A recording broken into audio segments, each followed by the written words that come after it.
நாளை மார்ச் 22, 2026 நடைபெறவிருக்கும் நியூசிலாந்து எதிராக தென்னாப்பிரிக்கா இடையிலான 4வது T20 போட்டி. Winner prediction. தற்போது இந்த 5 போட்டிகள் கொண்ட தொடரில் நியூசிலாந்து 2-1 என்ற கணக்கில் முன்னிலையில் உள்ளது. நாளை நடக்கும் போட்டியில் நியூசிலாந்து வெற்றி பெற்றால் தொடரை கைப்பற்றிவிடும். மைதானம் ஸ்கை ஸ்டேடியம், வெலிங்டன், நியூசிலாந்து. சொந்த மண்ணில் விளையாடுவது அவர்களுக்கு பெரிய பலம். ஆனால் IPL தொடருக்காக சில முக்கிய வீரர்கள் விலகியிருப்பது அந்த அணிக்கு சற்று பின்னடைவை ஏற்படுத்தலாம். இருப்பினும் அவர்களின் மாற்று வீரர்கள் உள்ளூர் சூழலில் சிறப்பாக விளையாடக்கூடியவர்கள். South Africa.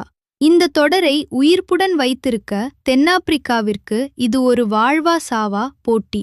பந்துவீச்சில் கேசவ் மகாராஜ் மற்றும் பேட்டிங்கில் லிண்டே போன்றோர் சிறப்பாகச் செயல்பட்டால் அவர்களுக்கு வெற்றி வாய்ப்பு உண்டு.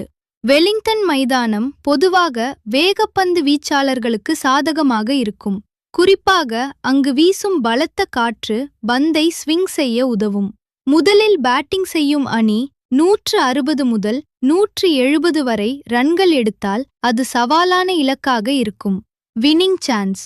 தற்போதைய ஃபார்ம் மற்றும் சொந்த நாட்டு சூழலை கணக்கில் கொண்டால் நியூசிலாந்து அணி வெற்றி பெற 55% வாய்ப்பு உள்ளது. இருப்பினும் தென்னாப்பிரிக்கா அணி தொடரை சமன் செய்ய கடுமையாக போராடும் என்பதால் போட்டி விறுவிறுப்பாக இருக்கும்.